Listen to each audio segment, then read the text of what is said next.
Okay. देखो last class में हमने मेमोरी एलोकेशंस के ऊपर हमने continue memory allocations partitions scheme की हमने बात की थी। तो लास्ट क्लास का जो हमारा कॉन्सेप्ट है वो थोड़ा-सा मैं आपको ब्रीफ ओवरव्यू करवा देता हूँ। बेसिकली हमने बात की थी कि मेमोरी एलोकेशंस जो होता है उसकी हमने लास्ट क्लास में डिस्कशन स्टार्ट किया था। और मेमोरी एलोकेशंस में हमने बात की थी कि हमारे पास में कंटिन्यू मेमोरी लोकेशन और non continue memory location 2 type से मेमोरी लोकेशन करवाते हैं। कंटिन्यू मेमोरी लोकेशंस की हमने सबसे पहली जो स्कीम्स थी जिसमें हमने फिक्स्ड पार्टीशन स्कीम की बात की थी, उस फिक्स्ड पार्टीशन स्कीम को हमने लास्ट क्लास में कंप्लीट कर लिया था। अब फिक्स्ड पार्टीशन स्कीम में जो हमने पॉइंट जो हमने स्टडी किए थे उसमें फिक्स्ड पार्टीशन स्कीम में हमने स्टडी किए थे कि आपके पास में जो मेमोरी है उस मेमोरी में आपको ऑलरेडी पहले से आपको एक फिक्स्ड पार्टीशंस आपको गिवन होते हैं। और वो जो आपके पास में फिक्स्ड पार्टीशन है उन फिक्स्ड पार्टीशंस के अकॉर्डिंग ही आप क्या करते हो, उन फिक्स्ड पार्टीशन के अकॉर्डिंग ही आप नए जो प्रोसेस आते हैं उन प्रोसेस को क्या करते हो, एकोमोडेट करवाते हो, एग्जीक्यूट करवाते हो। ठीक है। अच्छा, फिक्स्ड पार्टीशन स्कीम के अंदर सबसे मेजर प्रॉब्लम थी, वो मेजर प्रॉब्लम ये थी कि यहाँ पे हमारे पास में एक इंटरनल फ्रेगमेंटेशन प्रॉब्लम आती है। इंटरनल फ्रेगमेंटेशन मतलब होता है कि जब आपके प्रोसेस की साइज आपके पार्टीशन की साइज से कम होती है तो प्रोसेस पार्टीशन में एकोमोडेट होने के बाद में जो एक्स्ट्रा जो वेस्टेज जो स्पेस होता है उस वेस्टेज स्पेस को हम क्या कहते हैं, इंटरनल फ्रेगमेंटेशन। एक तो हमारे पास में मेजर प्रॉब्लम थी इंटरनल फ्रेगमेंटेशन की फिक्स्ड पार्टीशन स्कीम में। सेकंड जो हमारे पास में फिक्स्ड पार्टीशन स्कीम में जो प्रॉब्लम थी वो प्रॉब्लम ये थी कि हमारे पास में जब हम प्रोसेस की साइज़ की बात करते हैं तो प्रोसेस की मैक्सिमम साइज़ पार्टीशन की मैक्सिमम साइज़ के अकॉर्डिंग हम डिसाइड कर सकते हैं। जो पार्टीशन की मैक्सिमम साइज़ होती है उसके अकॉर्डिंग आपके प्रोसेस की क्या होती है, मैक्सिमम साइज़ आपकी डिक्लेयर होती है। तो वो आपकी मेजर प्रॉब्लम थी किसमें, फिक्स्ड पार्टीशन स्कीम में। अच्छा, फिक्स्ड पार्टीशन स्कीम में हमने पार्टीशन अलोकेशन जो मेथड था, पार्टीशन अलोकेशन जो हमारी टेक्निक्स थी उसको हमने डिस्कशन कर लिया था। पार्टीशन एलोकेशन टेक्निक्स के अंदर हमने डिफरेंट डिफरेंट टाइप्स के पार्टीशन एलोकेशंस के अंदर हमने बात की थी। एक हमारे पास था फर्स्ट फिट, फिर हमारा था बेस्ट फिट, एक वर्स्ट फिट, एक next fit.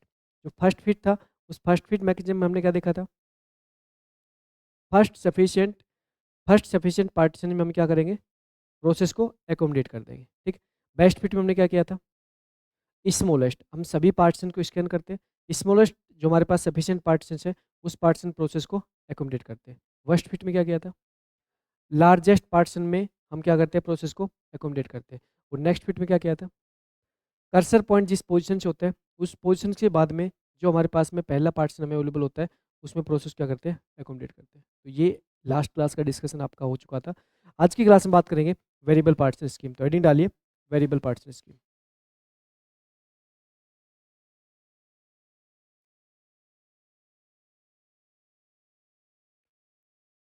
Variable partition scheme.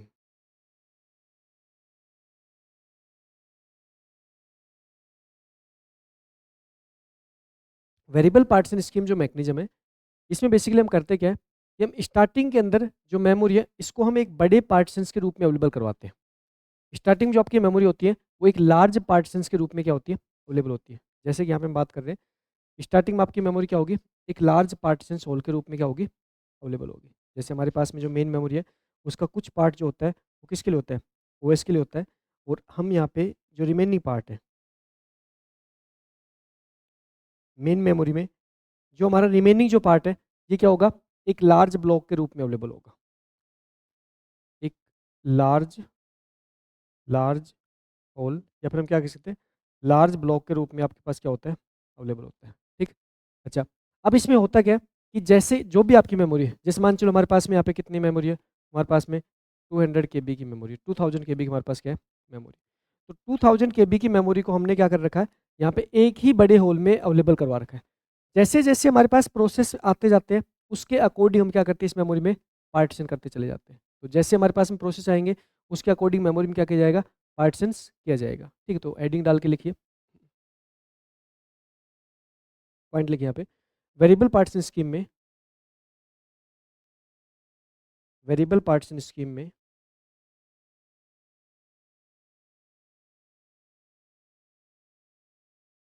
Scheme में स्टार्टिंग में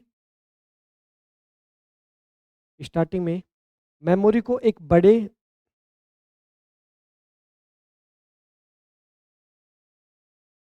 मेमोरी को एक बड़े होल पार्टीशन के रूप में रखा जाता है,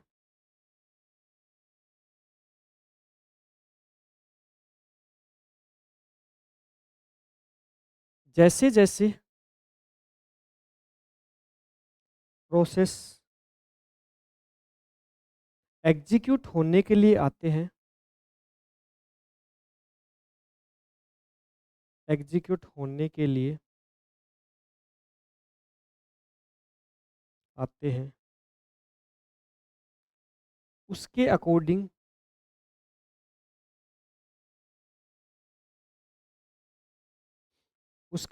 मेमोरी को पार्टीशन में डिवाइड किया जाता है। मेमोरी को पार्टीशन में डिवाइड किया जाता है, डिवाइड किया जाता है। ठीक है, तो स्टार्टिंग में आपका क्या होगा, मेमोरी एक बड़े होल, एक लार्ज पार्टीशन के रूप में अवेलेबल होगी। ये हमारे पास में क्या है, ये एक पूरा ही कंप्लीट एक लार्ज पार्टीशन है, एक लार्ज पार्टीशन है। इस लार्ज पार्टीशन को हम क्या करेंगे, हम प्रोसेस के अकॉर्डिंग डिवाइड करते चले जाएंगे, जैसे जैसे प्रोसेस हमारे एग्जीक्यूट होने के लिए मेन मेमोरी में प्रेजेंट होते हैं। तो प्रोसेस एग्जीक्यूट होने के लिए मेन मेमोरी में प्रेजेंट होंगे, उसके अकॉर्डिंग हमें यहाँ पे पार्टीशन को डिवाइड करना है। ठीक है,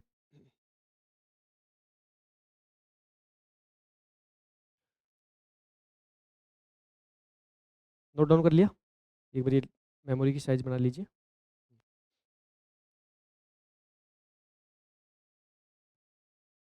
देखो, नेक्स्ट हम क्या करने वाले हैं, एक एग्जांपल लेके समझने वाले हैं कि यहाँ पे किस टाइप से मेमोरी को हम पार्ट्स में डिवाइड करते हैं जब हमारी प्रोसेस एग्जीक्यूट होने के लिए आते हैं।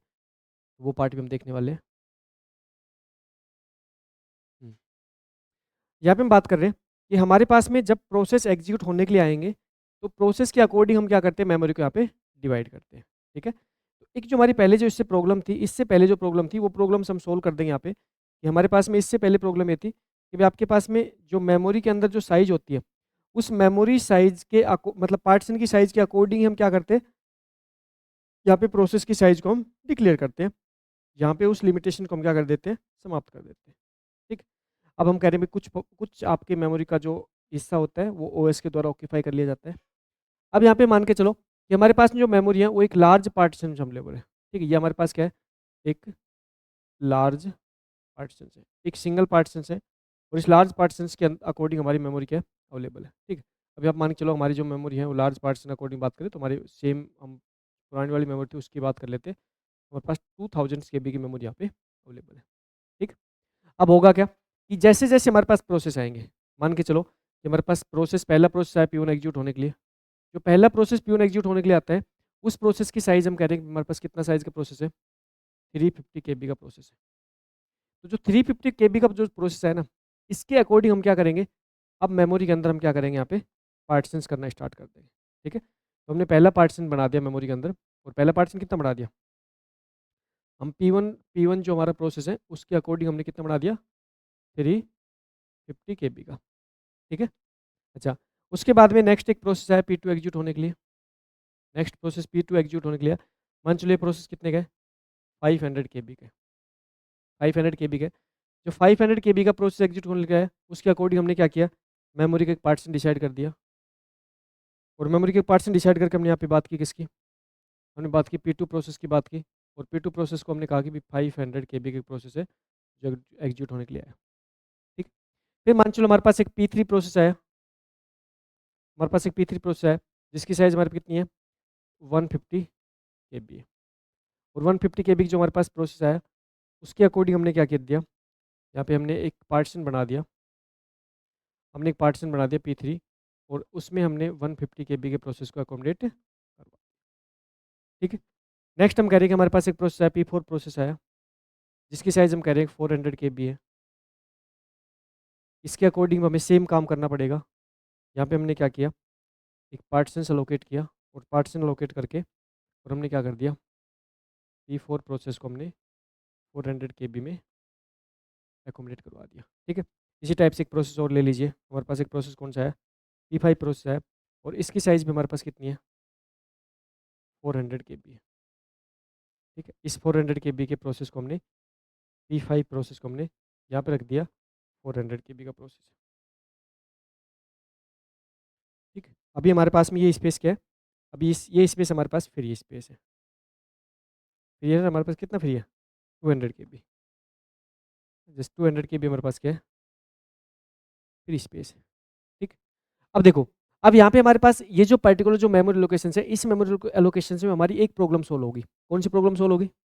Internal fragmentation. इंटरनल फ्रेगमेंटेशन यहाँ पे आकर नहीं होगा, क्यों? क्योंकि यहाँ पे आपके पार्टीशन जो है ना, वो आप तब अलोकेट करवा रहे हो जब वो प्रोसेस एग्जीक्यूट होने के लिए आता है।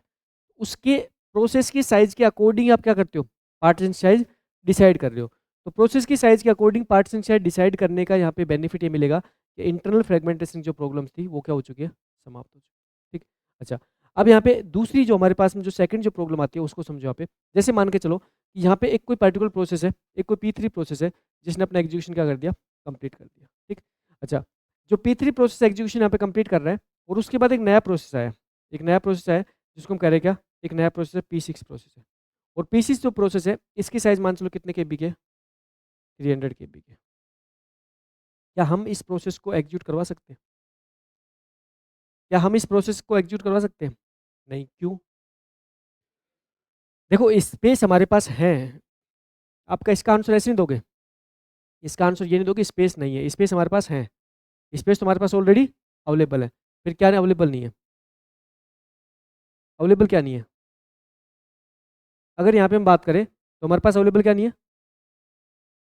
यहाँ पे हमारे पास में कंटिन्यू स्पेस नहीं है। क्या नहीं है? कंटिन्यू स्पेस नहीं है। और कंटिन्यू स्पेस नहीं होने की वजह से यहाँ पे हम क्या नहीं करवा सकते? यहाँ पे हम प्रोसेस को एग्जीक्यूट नहीं करवा सकते। प्रोसेस को एग्जीक्यूट करवाने के लिए स्पेस हमें कंटिन्यू होना चाहिए। तो इसका मतलब है कि यहाँ पे एक तो स्पेस कहाँ पे अवेलेबल है? देखो ये फ्री है, ये फ्री हो चुका। एक स्पेस यहाँ पे फ्री है। तो स्पेस हमारे पास ये फ्री है, स्पेस हमारे पास ये फ्री है। लेकिन ये different different location space free है। और जो अलग अलग लोकेशन पे आपके पास स्पेस फ्री होता है ना, इस अलग अलग लोकेशन में हम प्रोसेस को एग्जीक्यूट नहीं करवा पाएंगे। और ये जो प्रोसेस आप एग्जीक्यूट नहीं करवा पा रहे हो, इस प्रॉब्लम को हम कहते हैं एक्सटर्नल फ्रेगमेंटेशन। क्या कहते हैं? External fragmentation. एक्सटर्नल फ्रेगमेंटेशंस। और एक्सटर्नल फ्रेगमेंटेशन मतलब यहाँ पे होता है कि हमारे पास में ऑलरेडी हमारे पास में स्पेस अवेलेबल है, लेकिन तब भी हम प्रोसेस को एकोमोडेट नहीं कर पा रहे, प्रोसेस को हम एग्जीक्यूट नहीं करवा पा रहे। वो एग्जीक्यूट हम इसलिए नहीं करवा पा रहे क्योंकि स्पेस कंटिन्यू अवेलेबल नहीं है। स्पेस कंटिन्यू अवेलेबल नहीं होने की वजह से हम प्रोसेस को यहाँ पे एग्जीक्यूट नहीं करवा पा रहे, ठीक है। ये जो आपकी प्रॉब्लम होती है आपकी होती है एक्सटर्नल फ्रेगमेंटेशन, ठीक है। एक बार नोट डाउन कर लीजिए, फिर प्रॉब्लम दिखाता हूँ।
ओके, ऑनलाइन स्टूडेंट्स के लिए ये क्लास प्रॉपर्ली री अपलोड कर दी जाएगी, निश्चिंत रहो। आप अभी आगे कंटिन्यू पढ़ो, फिर अपलोड करवा देंगे।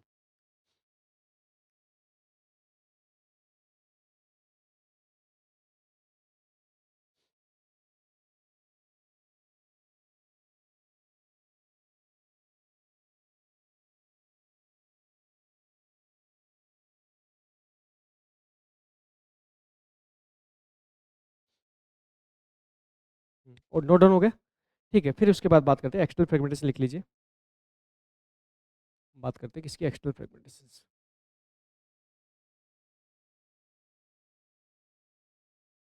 External fragmentation. देखो, एक्सटर्नल फ्रेगमेंटेशन पॉइंट समझना। एक्सटर्नल फ्रेगमेंटेशन मतलब होता है कि प्रोसेस को एग्जीक्यूट होने के लिए हमें जो स्पेस चाहिए होता है, प्रोसेस को एग्जीक्यूट होने के लिए जो प्रोसेस के लिए जो मेमोरी में जो स्पेस चाहिए होता है वो कंटिन्यू स्पेस चाहिए होता है, क्योंकि कंटिन्यू मेमोरी लोकेशन है। ठीक है, तो यहाँ पे हम कह रहे हैं कि भाई एक्सटर्नल फ्रेगमेंटेशन जो होता है, इसमें प्रॉब्लम्स ये होती है कि हमारे पास जो मेमोरी है, हमारे पास जो मेन मेमोरी है, छोटा सा पॉइंट समझिए यहाँ पे, हमारे पास जो मेन मेमोरी है,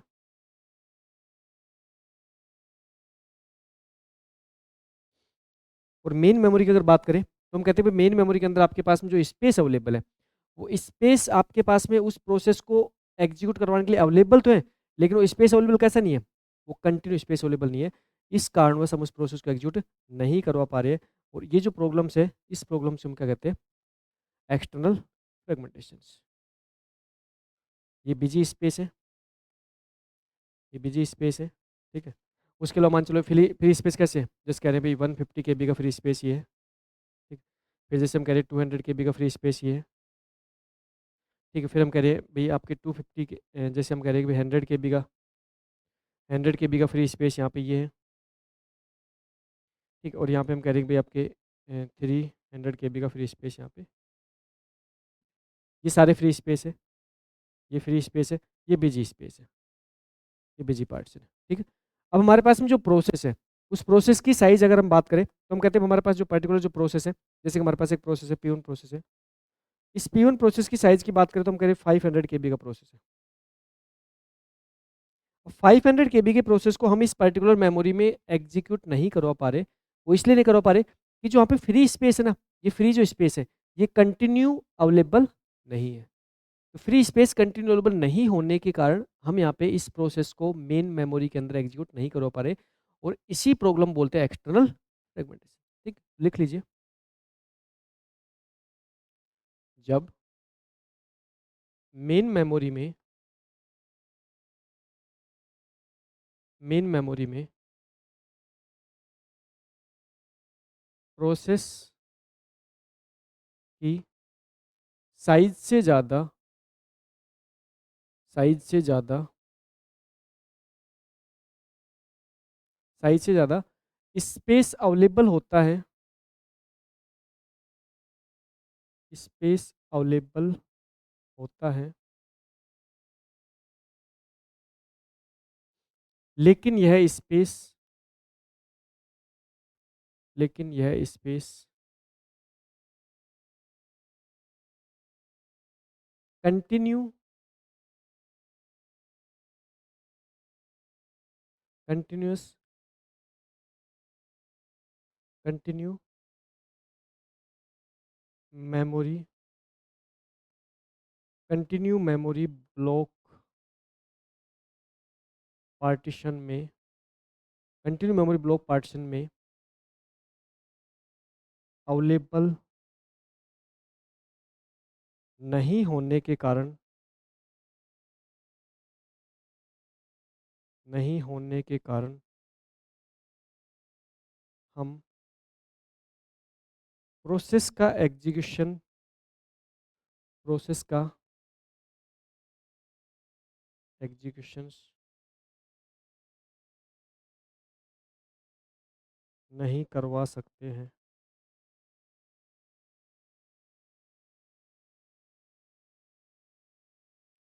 इसे एक्सटर्नल फ्रेगमेंटेशन कहा जाता है। इसे एक्सटर्नल फ्रेगमेंटेशन कहा जाता है। कहा जाता है। तो एक्सटर्नल फ्रेगमेंटेशन जो आपको सिर्फ इतना समझ रखना है कि मेमोरी के अंदर स्पेस तो अवेलेबल है, ऐसा नहीं कि मेमोरी के अंदर स्पेस अवेलेबल नहीं है, लेकिन कंटिन्यू स्पेस अवेलेबल नहीं होने के कारण हम प्रोसेस को एग्जीक्यूट नहीं करवा पा रहे, और प्रोसेस को एग्जीक्यूट नहीं करवा पा रहे हो तो ये जो प्रॉब्लम है आपकी एक्सटर्नल फ्रेगमेंटेशन से, ये जो प्रोसेस है इसको एग्जीक्यूट नहीं करवा पाएंगे ड्यू टू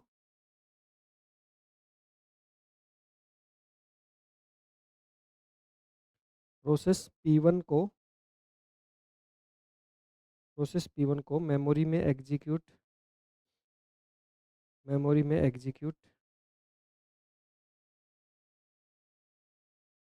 नहीं करवा सकते हैं ड्यू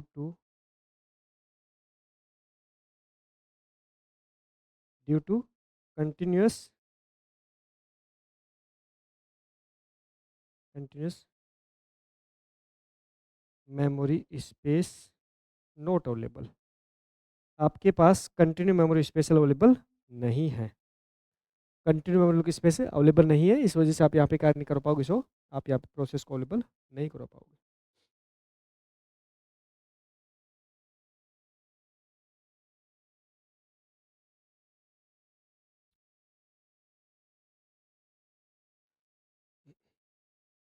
अब देखो, अब हमारे पास जो कंटिन्यू मेमोरी लोकेशन है ना, इसमें हमारे पास प्रॉब्लम्स हैं।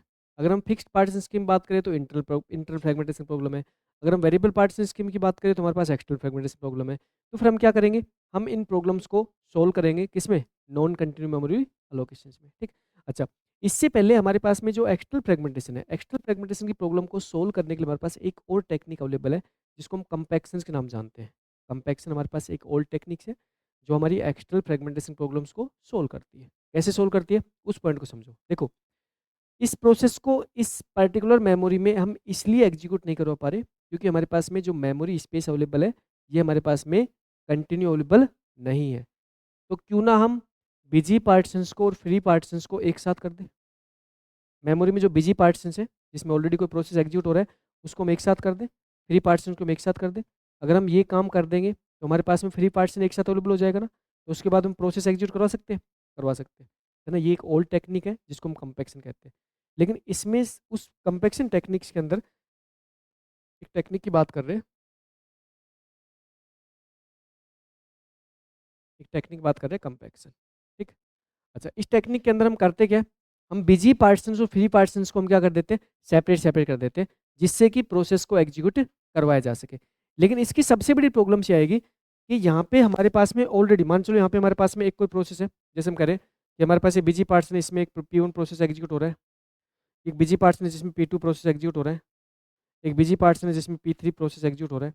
अब जो प्रोसेस जिस पर्टिकुलर मेमोरी स्पेस पे एग्जीक्यूट हो रहे होते हैं, तो उनको एक साथ करना और फ्री पार्टीशंस को एक साथ करना, इसमें हम क्या करेंगे, रनिंग प्रोसेस को डिस्टर्ब करेंगे।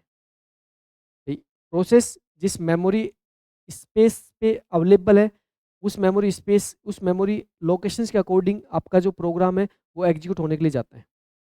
अब आपने क्या कर दिया, आपने यहाँ पे मेमोरी के अंदर जो मेमोरी स्पेस है उसको रीअलोकेट करवा दिया, फ्री पार्टीशन को एक साथ किया, बिजी पार्टीशन को एक साथ किया, तो इसमें रनिंग प्रोसेस को आप डिस्टर्ब कर रहे हो। तो ये एक और बड़ी प्रॉब्लम होगी। आप एक प्रॉब्लम को सोल्व करना चाहते हो, उसके साथ दूसरी प्रॉब्लम क्रिएट कर रहे हो। क्यों? क्योंकि रनिंग प्रोसेस क्या करोगे आप, डिस्टर्ब करोगे। और रनिंग प्रोसेस को डिस्टर्ब करके इनका सबका मेमोरी स्पेस क्या करोगे, रिएलोकेट करोगे। और फ्री का मेमोरी स्पेस क्या करोगे, एक साथ करोगे। तो ये हमारे पास में प्रॉब्लम्स के रूप में हमारे पास एक्सटर्नल प्रॉब्लम तो सोल्व हो जाती है, लेकिन एक दूसरी प्रॉब्लम आ जाती है जिसमें रनिंग प्रोसेस को डिस्टर्ब किया जाता है। तो हम फिर कंपैक्शन काम में नहीं लेते, नॉन कंटिन्यूअस में स्विच कर जाते हैं, ठीक। तो कंपैक्शन बार लिख लीजिए। एक्सटर्नल फ्रेगमेंटेशंस को हटाने के लिए एक्सटर्नल फ्रेगमेंटेशंस को एक्सटर्नल फ्रेगमेंटेशन को हटाने के लिए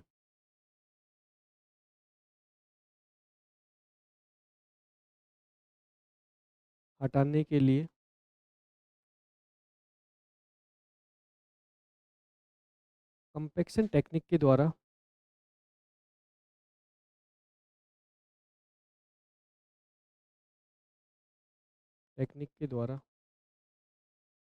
मेमोरी में मेमोरी में फ्री पार्टीशंस को फ्री पार्टीशंस को एक साथ अवेलेबल करवा दिया जाता है, अवेलेबल करवा दिया जाता है। ठीक है, जिसमें हम बेसिकली करेंगे क्या, छोटा सा कॉन्सेप्ट यहाँ पे आपको ध्यान रखना है कंपैक्शंस के अंदर, कि हम यहाँ पे क्या करेंगे, हमारे पास में पहले जो हमारे पास में जो प्रॉब्लम्स, मतलब पहले हमारे पास में एक प्रॉब्लम्स थी एक्सटर्नल फ्रेगमेंटेशंस, उस प्रॉब्लम्स को सोल्व करने के लिए हमने क्या किया, फ्री पार्टीशंस को हमने एक साथ करवा दिया और बिजी पार्टीशन को हमने क्या करवा दिया, एक साथ करवा दिया। और ये जो आपके पास में ये जो टेक्निक्स है, ये आपके पास में एक ओल्ड टेक्निक्स है, इसके द्वारा भी हम एक्सटर्नल फ्रेगमेंटेशन को क्या किया करते थे, रिमूव किया करते थे इस ओल्ड टेक्निक के द्वारा।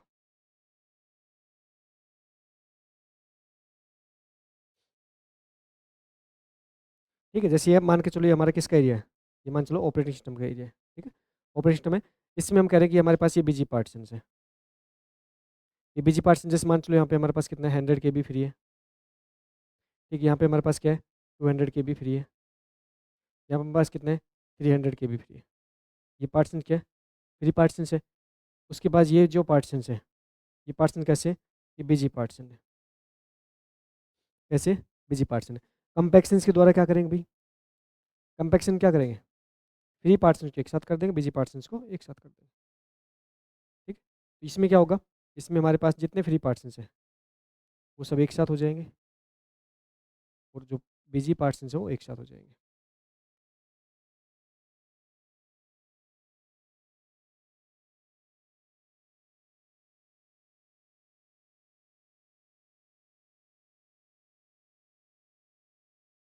यहाँ पे हमारे पास क्या है, वो ऐसा अकोमोडेट है। ठीक है, हम मेन मेमोरी की बात कर रहे हैं यहाँ पे,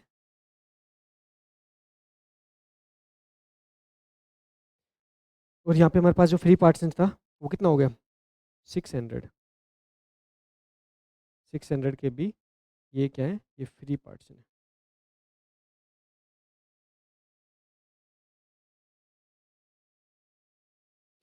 और ये हमारे पास सेम बिजी पार्टीशन है, ये बिजी पार्टीशन है। अच्छा, इसमें हमने क्या किया है, इसमें हमने रनिंग प्रोसेस को डिस्टर्ब किया है। यहाँ पे हमारे पास सबसे बड़ी प्रॉब्लम्स क्या है कि कंपैक्शन जो टेक्निक है ना, जिसमें हम रनिंग प्रोसेस क्या करते हैं, डिस्टर्ब करते हैं, ये इसमें एक प्रॉब्लम आ गई। ठीक है, तो यहाँ पे हम कह रहे हैं कंपैक्शन एक ओल्ड टेक्निक होती है, कंपैक्शन एक्सटर्नल फ्रेगमेंटेशन को हटाने की एक ओल्ड टेक्निक है, एक्सटर्नल फ्रेगमेंटेशंस को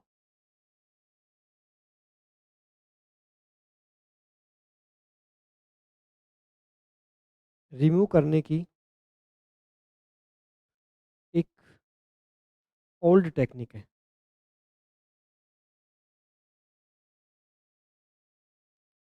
ओल्ड टेक्निक। ठीक है भाई। अच्छा, इसमें प्रॉब्लम क्या है, इसका ड्रॉबैक क्या है, कंपैक्शन टेक्निक ड्रॉबैक क्या है भाई, रनिंग प्रोसेस को डिस्टर्ब किया जाता है।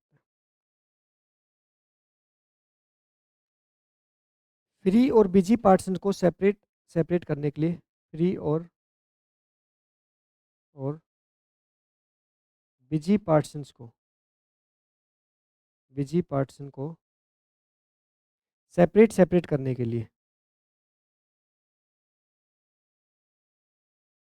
सेपरेट सेपरेट करने के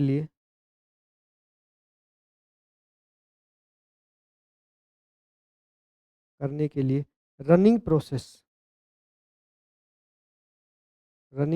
को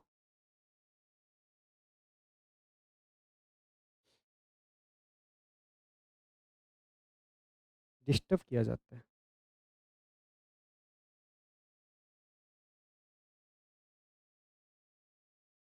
मतलब रनिंग प्रोसेस का एड्रेस स्पेस रीअलोकेट करवाया जाता है, और रनिंग प्रोसेस का एड्रेस स्पेस जब आप रीअलोकेट करवाते हो तो वो भी तो एक प्रॉब्लम है ना। क्यों, क्योंकि उन प्रोसेस को क्या करोगे, एक बार टेम्परेरी स्टॉप करोगे, तो रनिंग प्रोसेस को टेम्परेरी स्टॉप करके उसका एड्रेस क्या करोगे, रीअलोकेट करवाओगे। ठीक है, तो यहाँ पे ये आपके पास में एक बड़ी प्रॉब्लम्स है ना?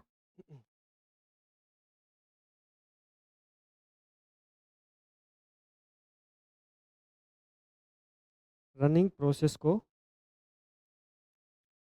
रनिंग प्रोसेस को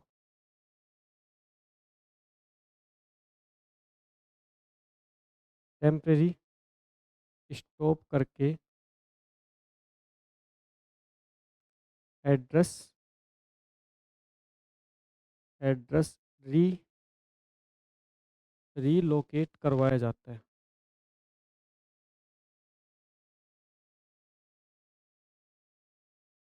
ये हमारे पास में एक प्रॉब्लम्स है किसकी? कंपैक्शन टेक्निक की। तो फिर हम क्या करेंगे? हम फिर सेकंड सेकंड टेक्निक्स बात करेंगे और सेकंड टेक्निक्स रूप में बात करेंगे किसकी? हम बात करेंगे किसकी? हमारे पास नेक्स्ट टेक्निक्स है जिसकी हम बात करेंगे non continue memory allocations.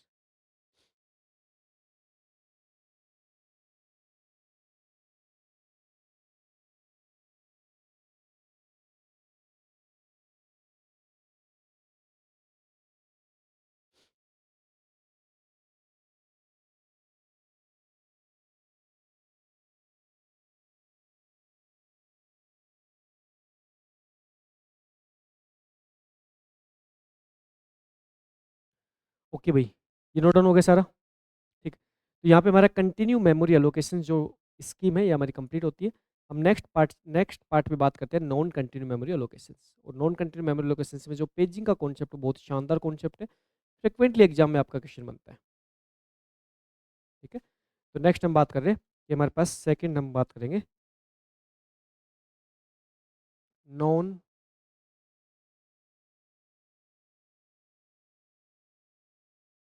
Continuous memory allocations.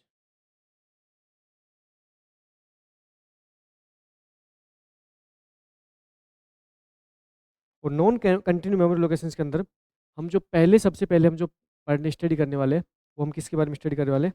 Paging बारे में स्टडी करने वाले हैं। यहाँ पे सबसे पहले समझो कि बेसिकली हम करते क्या है। देखो, हमारे पास में इससे पहले जो कॉन्सेप्ट था, इससे पहले कॉन्सेप्ट ये था कि जो हमारी मेन मेमोरी है, हमारी जो मेन मेमोरी है, उस मेन मेमोरी के अंदर हमारे पास होता क्या है कि जो हमारी मेन मेमोरी है, उस मेन मेमोरी में जब हम किसी प्रोग्राम को एग्जीक्यूट करवाने की बात करते हैं, तो भाई प्रोग्राम को एग्जीक्यूट करवाते समय हम उस पर्टिकुलर प्रोग्राम कहाँ पे लेके आते हैं? मेन मेमोरी लेके आते हैं। और वो प्रोग्राम क्या होता है? एग्जीक्यूट होता है। जब वो प्रोग्राम एग्जीक्यूट हो चुका होता है, उसके बाद वो प्रोग्राम मेन मेमोरी को क्या कर देता है? फ्री कर देता है। अब जब हम प्रोग्राम को मेन मेमोरी से फ्री करवाते हैं, तो मेन मेमोरी से फ्री करवाने के बाद में जो मेमोरी के अंदर जो स्पेस फ्री होता है, वो डिफरेंट डिफरेंट लोकेशंस पे होता है। किस पे होता है? डिफरेंट डिफरेंट लोकेशंस पे होता है। इसका मतलब है कि मान चलो हमारे पास ये जो स्पेस है, ये हमारे पास क्या है? बिजी स्पेस है। ये स्पेस क्या है? बिजी स्पेस है। एक बिजी स्पेस का पार्ट है ये, ठीक है? हम कह रहे हैं ये क्या है? Busy space. और ये जो बाकी जो पार्टीशन दिखाई दे रही है क्या है? Free space. ठीक। अब हम कह रहे हैं कि हमारे पास में यहाँ पे मान के चलो कि हमारे पास जो मेमोरी है, इस मेमोरी में हम कह रहे हैं कि हमारे पास एक फ्रेम है, F1 फ्रेम है, एक फ्रेम है, F2 फ्रेम है, एक फ्रेम है, F3 फ्रेम है। या फिर इस फ्रेम्स को तो हम कंटिन्यू लिख देते हैं। यहाँ पे मैं इसको हटा के इस फ्रेम लिख देता हूँ, ठीक है? मैं कह रहा हूँ ये F1 फ्रेम है, ये F2 फ्रेम है, ये F3 फ्रेम है, ये F4 फ्रेम है, ये F5 फ्रेम है, F6 फ्रेम है, F7 फ्रेम है, F8 फ्रेम है। ठीक है? इस टाइप से हमारे पास पर्टिकुलर मेमोरी है और इस मेमोरी में हमारे पास ये फ्रेम है जिसको हमने फ्रेम्स की बात कर रहे हैं और जिसमें हम कह रहे हैं भी ये क्या है? ये आपकी बिजी फ्रेम है। ये कैसी फ्रेम है? ये आपकी बिजी फ्रेम है, बिजी फ्रेम है। और ये कैसी फ्रेम है? ये आपकी फ्री फ्रेम है। ये फ्री फ्रेम है। अब इससे पहले हमारे पास में जो प्रॉब्लम थी, वो प्रॉब्लम ये थी कि जब हम किसी पर्टिकुलर प्रोग्राम को एग्जीक्यूट करने की बात करते हैं, हम कह रहे हैं हमारे पास ये क्या है? सेकेंडरी मेमोरी है। ये क्या हमारे पास में? सेकेंडरी मेमोरी है।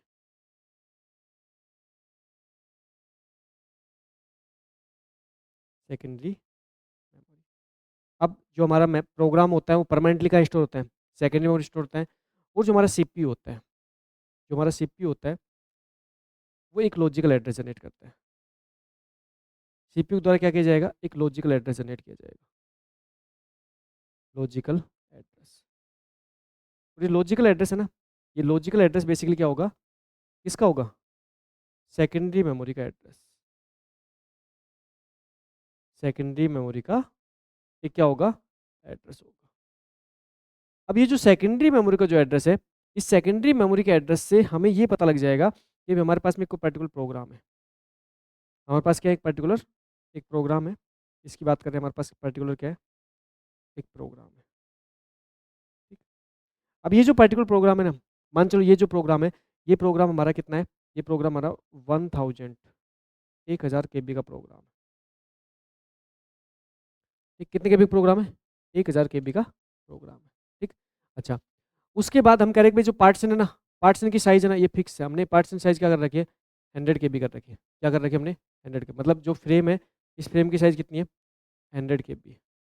ठीक है, तो आपके पास जितनी फ्रेम है, ये सारी कितनी साइज की है, 100 KB की साइज की आपके पास क्या है, फ्रेम।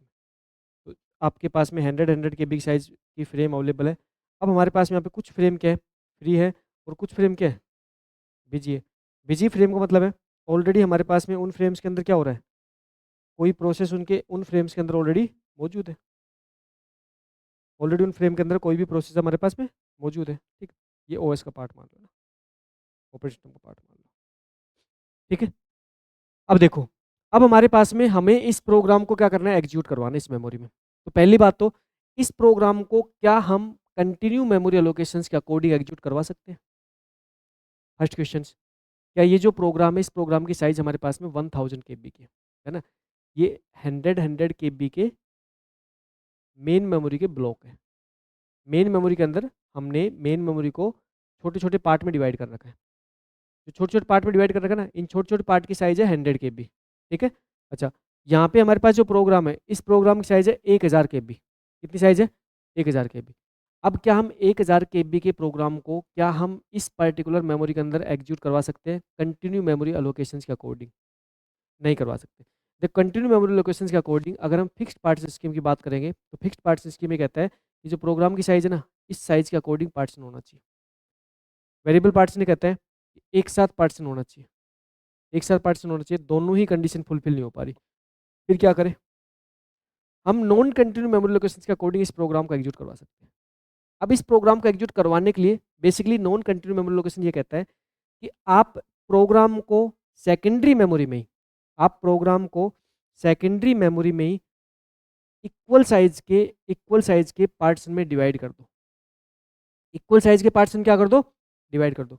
और जो इक्वल साइज के पार्टीशन आप डिवाइड कर रहे हो ना, इक्वल साइज के पार्टीशन जो डिवाइड कर रहे हो, उस टाइम पे आपको एक छोटा सा पॉइंट ध्यान रखना है, और छोटा सा पॉइंट ध्यान कर रखना है कि आपके पार्टीशन की साइज हमेशा और हमेशा फ्रेम की साइज के बराबर होनी चाहिए। आप इस प्रोग्राम है ना, ये जो आपके पास में 1000 KB का प्रोग्राम है, इसको इक्वल साइज में डिवाइड कर दो। देखो ऐसे डिवाइड कर दो, देखो 1, इसको डिवाइड कर दो, देखो 2, 3, 4, 5, 6, 7, 8, और कितना, ये 9। 10 पार्टीशन हो गए ना भाई, 10 पार्टीशन हो गए। देखो, पहला पार्टीशन, दूसरा पार्टीशन, तीसरा, चौथा, पांचवा, छठा, सातवां, आठवां, नौवां, और आपने क्या कर दिया, आपने प्रोग्राम को सेकेंडरी मेमोरी में ही इक्वल साइज के पार्टीशन में डिवाइड कर दिया। ठीक। अच्छा, इक्वल साइज का जो पार्टीशन ना, इस पार्टीशन में हर एक पार्टीशन की साइज आपने कितनी डिसाइड कर दी, 100 KB। हर एक पार्टीशन साइज आपने 100 KB डिसाइड कर दी। उधर ना, यहाँ पे जो पार्टीशन करते हैं ना, इन पार्टीशन को हम पेजेस के नाम जानते हैं। किस नाम जानते हैं, पेजेस, क्योंकि इसके बाद में जो पहली टेक्निक में स्टडी करवाऊंगा वो करवाऊंगा आपको पेजिंग। तो यहाँ पे पार्टीशन जो करते हैं ना, उस पार्टीशन को कहते हैं पेज। तो हम कहते हैं ये आपका P1 पेज है, ये आपका P2 पेज है, इस टाइप से आपके पेज होते हैं, इस टाइप से आपके होते हैं। और ये आपका पेज कौन सा है, P10 पेज, P10 पेज है ना, ये पेज है, प्रोसेस, ये पेज है। ठीक। एक पर्टिकुलर प्रोग्राम है, ये जो पूरा पूरा प्रोग्राम देखो इस टाइप से, देखो इस टाइप से आपके हर एक पार्टीशन साइज कितनी है, हर एक पार्टीशन साइज कितनी है आपकी, हर एक पार्टीशन पार्टीशन साइज कितनी है आपकी, 100 केबी, ठीक। अच्छा, अब यहाँ पे हर एक पार्टीशन साइज जो आपकी 100 केबी साइज का पार्टीशन है, इस पार्टीशन को अब आप क्या करोगे, अब आप इस पार्टीशन को मेन मेमोरी में एग्जीक्यूट करवाओगे। कैसे एग्जीक्यूट करवाओगे भाई? नॉन कंटिन्यू मेमोरी लोकेशन ये कहता है कि आप पर्टिकुलर प्रोग्राम को टुकड़ों में तोड़ के आप अलग अलग मेमोरी लोकेशंस पे एग्जीक्यूट करवा सकते हो। जैसे सबसे पहले हम क्या कर रहे हैं, हम पहले पेज को इस पर्टिकुलर स्पेस में लेके आ गए, पहले पेज को यहाँ पे लेके आ गए, पहला पेज हमने क्या किया, जो दूसरा पेज था उसको हम इस स्पेस में लेके आ गए, तीसरा पेज था उसको हम किस में लेके आ गए, इस स्पेस में लेके आ गए, ठीक है। एक बार हम 3 ही पेज लेके आए, एक बार हम क्या कर लिए, 3 पेज लेके आए। इन 3 पेज को हम क्या करवा रहे हैं, हम एग्जीक्यूट करवाने कहाँ भेज रहे हैं, किसके पास भेज रहे हैं, किस पास भेज रहे हैं, सीपीयू के पास। जैसे पहले पेज को हमने एग्जीक्यूट करवाने भेज दिया, फिर उसके बाद में हमने क्या कर दिया, दूसरे पेज को एग्जीक्यूट करवाने के लिए भेज दिया, ठीक। उसके बाद हमने क्या कर दिया, तीसरे पेज को एग्जीक्यूट करवाने के लिए भेज दिया हमने। अब हम यहाँ पे क्या कर रहे हैं कि हमारे जो पर्टिकुलर जो प्रोग्राम है, हमारा जो पर्टिकुलर प्रोग्राम है, इस प्रोग्राम को हम सेकेंडरी मेमोरी में डिवाइड कर लेते हैं, और सेकेंडरी मेमोरी में डिवाइड करके और उसके अंदर जो डिविजेशन करते हैं, डिवाइड के अंदर जो हम छोटे छोटे जो ब्लॉक बनाते हैं, छोटे छोटे पार्टीशन बनाते हैं, उन पार्टीशन की साइज हम हमेशा और हमेशा किसकी साइज के इक्वल रखते हैं, मेन मेमोरी की साइज के इक्वल रखते हैं। मेन मेमोरी के अंदर जो पार्टीशन है ना, उन मेन मेमोरी के पार्टीशन को हम कहते हैं फ्रेम, है ना, मेन मेमोरी के पार्टीशन को कहते हैं फ्रेम। तो हमारे पास यहाँ पे जो पर्टिकुलर प्रोग्राम है, उस प्रोग्राम का जो पार्टीशन है वो कहते हैं पेज, क्या कहते हैं, पेज। तो यहाँ पे जो पेज की साइज है, वो पेज की साइज हम किसकी साइज के इक्वल रख रहे हैं, फ्रेम की साइज के। तो अगर आपकी पेज की साइज फ्रेम की साइज के इक्वल रहेगी तो कभी भी एक्सटर्नल फ्रेगमेंटेशन नहीं होगा। एक्सटर्नल फ्रेगमेंटेशन कभी भी हो ही नहीं सकता है। और एक्सटर्नल फ्रेगमेंटेशन इसलिए भी नहीं हो सकता, अलग अलग पार्टीशंस पे हम क्या कर सकते हैं, हम यहाँ पे अलग अलग पार्टीशंस पे हम क्या कर सकते हैं, हमारे प्रोग्राम को रख सकते हैं। अब हमने अलग अलग पार्टीशन रख दिया। अब ये जो P1 P2 P3 जो पेज है, जब इनका एग्जीक्यूशन कंप्लीट हो जाएगा तो हम क्या करेंगे, इन पेज को सेकेंडरी में मेन मेमोरी से उठा के वापस कहाँ रख देंगे, सेकेंडरी मेमोरी। नए पेज कहाँ पे लेके आ जाएंगे, मेन मेमोरी, उधर ना। प्रोग्राम की साइज मेन मेमोरी की साइज से ज़्यादा है, उसके बाद भी प्रोग्राम आप एग्जीक्यूट करवा पा रहे हो। इसका मतलब है कि ये जो कॉन्सेप्ट आप इंप्लीमेंट कर रहे हो ना, इसी को बोलते हैं वर्चुअल मेमोरी। क्या बोलते हैं, वर्चुअल मेमोरी अप्रोच। तो यहाँ पे हमारे पास में एक और भी अप्रोच काम आ रही है जो बहुत शानदार कॉन्सेप्ट है, और इस अप्रोच को हम क्या कहते हैं, इस अप्रोच क्या कहते हैं हम, वर्चुअल वर्चुअल मेमोरी। इसी अप्रोच को हम वर्चुअल मेमोरी कहते हैं। अच्छा, वर्चुअल मेमोरी पार्ट किसका हो गया, सेकेंडरी मेमोरी का पार्ट हो गया। क्या कंसेप्ट होता है वर्चुअल मेमोरी में, वर्चुअल मेमोरी की सहायता से हम लार्ज साइज के प्रोग्राम को स्मॉल साइज की रैम में एग्जीक्यूट करवा सकते हैं। कैसे एग्जीक्यूट करवाते हैं, वर्चुअल मेमोरी की हेल्प से हम प्रोग्राम को पहले ही सेकेंडरी मेमोरी में इक्वल साइज के पार्ट में, पेजेस में, सेगमेंट्स में डिवाइड कर देते हैं, ठीक है। अच्छा, उसके बाद में हम प्रोग्राम को ऑन डिमांड, हम प्रोग्राम को ऑन डिमांड मेन मेमोरी में लेके आते हैं। ऑन डिमांड, ऑन डिमांड मतलब जब जब रिक्वायर्ड हो, जब रिक्वायर्ड हो तभी लेके आते हैं। ऑन डिमांड हम मेन मेमोरी में लेके आते हैं, और जब एग्जीक्यूशन कंप्लीट हो जाता है, जिस पार्टीशन का एग्जीक्यूशन कंप्लीट हो जाता है, उसको वापस से सेकेंडरी मेमोरी में रख दिया जाता है। और ये जो कॉन्सेप्ट है, ये कॉन्सेप्ट आपका प्रैक्टिकली इम्प्लीमेंटेड कॉन्सेप्ट है। विंडोज आपका प्रैक्टिकली इस कॉन्सेप्ट को फॉलो करता है। प्रैक्टिकल इम्प्लीमेंटेड कॉन्सेप्ट है जिसको हम बोलते हैं नॉन कंटिन्यू मेमोरी अलोकेशन। समझ में आ गया? अच्छा, अब यहाँ पे हमारे पास में एक छोटी सी प्रॉब्लम है। छोटी सी प्रॉब्लम क्या है कि मान के चलो कि हमारे पास में एक कोई पर्टिकुलर प्रोग्राम है। एक छोटा सा पॉइंट और समझा देता हूँ आपको। मान चलो एक कोई पर्टिकुलर प्रोग्राम है, एक कोई प्रोग्राम है। इस प्रोग्राम की साइज हम बात कर लेते हैं। ये जो प्रोग्राम है ना, इस प्रोग्राम की साइज है 250 KB। 250 KB इस प्रोग्राम की साइज है। क्या करोगे भैया आप, क्या करोगे, 250 KB प्रोग्राम की साइज है तो क्या करोगे, टुकड़ों में तोड़ोगे, टुकड़ों में तोड़ोगे प्रोग्राम को। अब टुकड़ों में तोड़ा, एक पार्टीशन कितना हो गया, 100 KB। दूसरा पार्टीशन कितना हो गया, 100 KB। और तीसरा पार्टीशन कितना हो गया, 50 KB। जब ये आपके पास में डिफरेंट डिफरेंट साइज के जब पार्टीशन बनेंगे तो इसमें लास्ट का जो पार्टीशन बनेगा, वो लास्ट का पार्टीशन जो आपका 50 KB बन जाएगा। अब लास्ट के पार्टीशन को, 50 KB पार्टीशन को जब आप यहाँ पे फ्रेम में लेके आओगे तो फ्रेम की साइज कितनी है, 100 KB। तो अभी भी हमारे पास में एक प्रॉब्लम मौजूद है। कौन सी, कौन सी, अभी भी एक प्रॉब्लम मौजूद है। कौन सी? इंटरनल फ्रेगमेंटेशन, तो है ना, नॉन कंटिन्यू मेमोरी लोकेशंस में भी आपके इंटरनल फ्रेगमेंटेशन हो सकता है, इंटर फ्रेगमेंटेशन हो सकता है। और internal fragmentation non continuous memory location में होता है, वो लास्ट पेज में होता है। किसमें होता है? लास्ट पेज में। जैसे 3 पेज बन गए यहाँ पे, ये पेज कौन-सा बन गया? ये P1 पेज बन गया, ये P1 पेज बन गया, ये पेज कौन-सा बन गया? P2 पेज बन गया, ये पेज कौन-सा बन गया? P3 पेज बन गया। तो हमारे पास में जो P3 पेज है ना, इस P3 पेज को जब मेन मेमोरी में लेके आएँगे, तो P3 पेज की साइज़ है वो 50 केबी है, लेकिन मेन मेमोरी के अंदर फ्रेम की साइज़ कितनी है? 100 केबी है। तो वहाँ पे जो स्पेस जो आपका बचेगा, उस स्पेस में अब हम दूसरे पेज को नहीं ला सकते, और दूसरे पेज को नहीं ला सकते, तो वो जो स्पेस है वो वेस्टेज होता है, और उस स्पेस के वेस्टेज को हम कहते हैं इंटरनल फ्रेगमेंटेशन।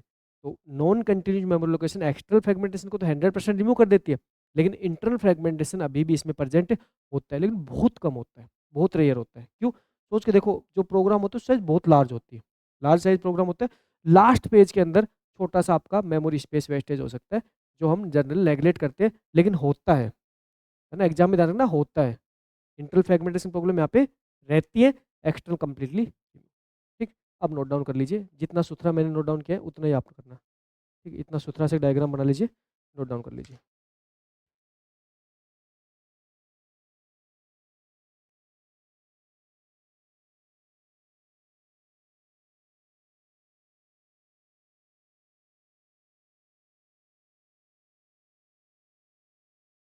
वर्चुअल मेमोरी की साइज़ नहीं, वर्चुअल मेमोरी का मतलब होता है कि जो प्रोग्राम होता है ना, उस प्रोग्राम की जो साइज़ होती है, वो मेन मेमोरी से ज़्यादा होने के बाद भी हम प्रोग्राम को एग्जीक्यूट करवा सकते हैं।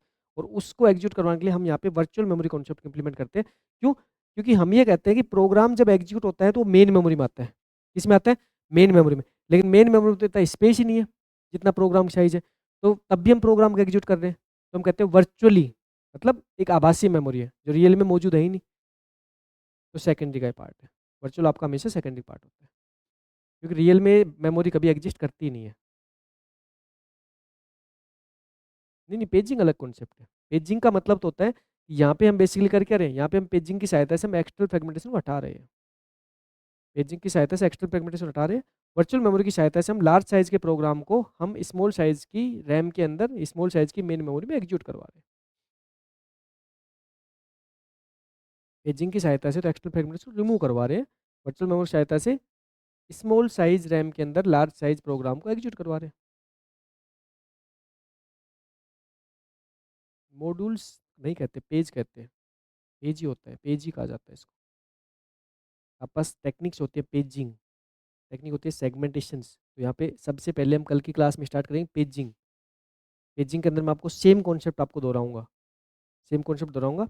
बस ये है कि पेजिंग कॉन्सेप्ट के अंदर हम यहाँ पे प्रॉपर्ली बात करना स्टार्ट करेंगे कि हमारे जो प्रोग्राम होगा उसमें नंबर ऑफ पेज कितने बनेंगे, प्रत्येक पेज की साइज़ क्या होगी, नंबर ऑफ फ्रेम कितने बनेंगे, प्रत्येक फ्रेम की साइज़ कितनी होगी, जिसमें हम लॉजिकल एड्रेस स्पेस, जिसमें हम फिजिकल एड्रेस स्पेस, इन सब के कॉन्सेप्ट के ऊपर डिस्कशन करेंगे। हम सारे के सारे न्यूमेरिकल क्वेश्चन सॉल्व करेंगे जो इस टाइप्स के कॉन्सेप्ट बनते हैं।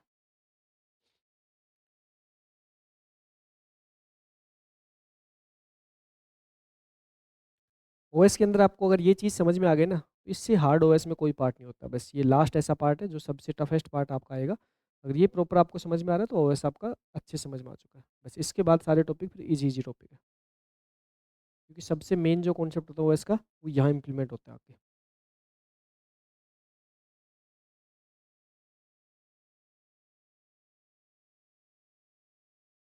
और इसी वजह से मैंने हर एक चीज़ को बिल्कुल बिल्कुल बारीकी से समझा है, और हर एक चीज़ को मैंने क्रिस्टल क्लियर यहाँ पे बोर्ड के ऊपर मेंशन किया है कि आप भी इसको इसी टाइप से मेंशन करो, क्योंकि ये चीज़ें आपके आप जो नोट डाउन कर रहे हो, ये चीज़ें आपके लाइफ में तब काम आएँगी जब इनको रिवाइज़ करोगे आप।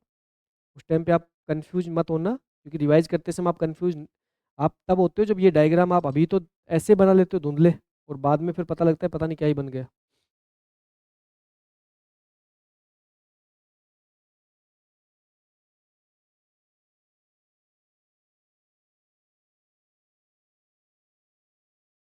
ठीक है, तो इस डायग्राम को आप नोट डाउन कर लीजिए। नेक्स्ट मैं आपके नॉन कंटीन्यूअस मेमोरी लोकेशंस के अंदर जो पॉइंट्स हैं वो कल लिखवा दूँगा, और नेक्स्ट हम पेजिंग वगैरह कॉन्सेप्ट पे कल ही डिस्कशन करेंगे। पेजिंग का कॉन्सेप्ट आगे जो नेक्स्ट जो हमारे कॉन्सेप्ट है नॉन कंटीन्यूअस मेमोरी लोकेशंस के, वो नेक्स्ट क्लास में डिस्कस करेंगे। शानदार कॉन्सेप्ट है। कल की क्लास देखना, पेजिंग का बहुत शानदार कॉन्सेप्ट है। प्रैक्टिकल इम्प्लीमेंटेशन भी किया जाता है उसको, विंडोज़ ऑपरेटिंग सिस्टम उसको प्रैक्टिकल फॉलो करता है। अच्छा कॉन्सेप्ट है, जिसमें कुछ न्यूमेरिकल क्वेश्चंस बनते हैं, कुछ थ्योरी क्वेश्चंस बनते हैं, वो सारे हम क्या करेंगे, सॉल्व करेंगे। थैंक यू, टेक केयर, मिलते हैं नेक्स्ट क्लास में।